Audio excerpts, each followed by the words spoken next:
A clear case of the irresistible force paradox when the unstoppable force meets the immovable object. And the question is which one is which? I'm talking about Qualcomm and Arduino. The big news today is that Qualcomm have just acquired Arduino. So, hey, congratulations to Massimo Banzi and the team. Man, I have fond memories of doing stuff in the Arduino world a decade ago during the peak of the IoT hype. And to be honest, the whole experience with the IDE, with being able to use a very simple programming environment, got a lot of people into doing embedded systems in a new way. And kudos to Arduino for having built this world famous brand that is clearly recognized. And at the same time, kudos to Qualcomm for having gone from a very small, very niche engineering company that used to, by the way, make the world's best email client, a program called Eudora that I used to use a lot in the late 1990s and right through into the mid 2000s. Kudos to you for having built up this, again, this famous brand that goes into so many mobile devices and various other forms of wireless communication gear. Chipsets, damn good. I remember having a chat with some senior people at Qualcomm a number of years ago, and we were talking about the future of IoT programmability and the ability to, again, assemble and create solutions more easily. You know, one of my criticisms of Qualcomm was that their developing kits, so basically taking their silicon and some of the low-level developer tools that they made available in order to create application systems was a bit rudimentary, and certainly not something that was easily accessible to the masses. And so maybe Qualcomm acquiring Arduino is going to inject some new momentum there, and is going to allow Qualcomm to reach places that previously were kind of hard to reach. But I'm curious about something, you know, given Arduino's track record with the old Atmel crowd, which was acquired by Microchip, and the original, reliance on some of the Atmega microcontrollers that were used in the very first generation of Arduinos.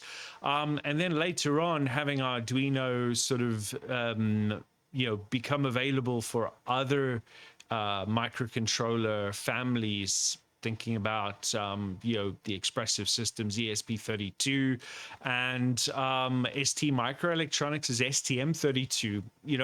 The other thing I also remember was having some chats with people from ST Microelectronics back in the day, and the one thing that was not very well understood, but I think was desirable on the ST side, was having a community, because ST with the STM32 suffered for quite a while with a rather, difficult to access low-level hardware extraction layer and programming environment.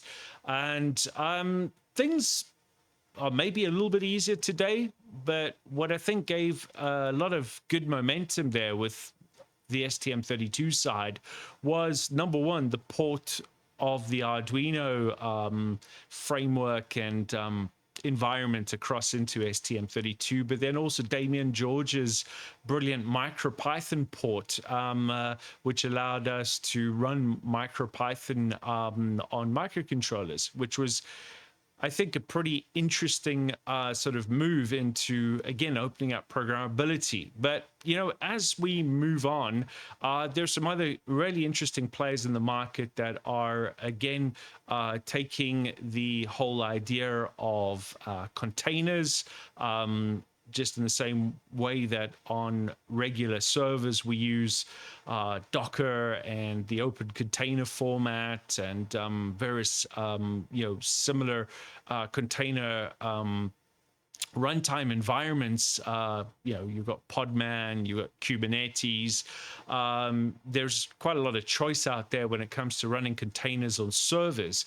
But being able to, again, take those small packages and move them down into, a microcontroller environment is kind of,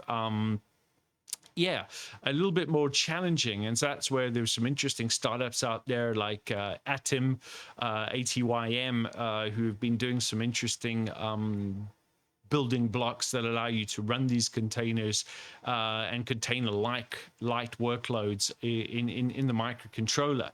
So it's going to be interesting to see where Qualcomm takes the Arduino journey and where Arduino takes the Qualcomm journey. I'm generally curious. I know there's a lot of emphasis on the whole AI piece, and the reason why is because we're in this peak AI bubble right now. So I just hope that we're going to also see a bit bigger than just this AI piece, so I get it. We all want to run advanced compute and advanced algorithms on smaller and smaller devices. Being able to do things close to a microcontroller is admirable because you're able to embed some inference and detection and various other advanced compute, which you work in your cyber physical realm. So in other words, sensing and actuating applications. But you know what? I think the market has shifted. I think we are entering into a stage where either it's only going to be very big players left, and you look at how the whole microcontroller space has become very concentrated. Broadcom is a great example, and so whereas, Broadcom is to Raspberry Pi as Microchip Atmel was historically to Arduino, the shift now is that Qualcomm is to Arduino, and maybe Arduino is all things to all, silicon vendors, maybe, but, each of these players have really become quite concentrated. It wasn't like that. There was a lot more heterogeneity, even a decade, 15 years ago. And I think, it really was, in the last 10, 15 years where a lot of this concentration through merger and acquisition was coming about. So, you know what? I'm genuinely curious to see where the road leads. I would feel very sad if all that we have left, a few years from now are just some massive players still standing, and it's time for some new blood. And maybe if we do have some kind of market crash in the next 6, 9 months, 12 months, that this is going to then shake things up again. But you know what? Maybe this is a wake-up call that, the world needs a new upstart. It needs a new maverick to come along.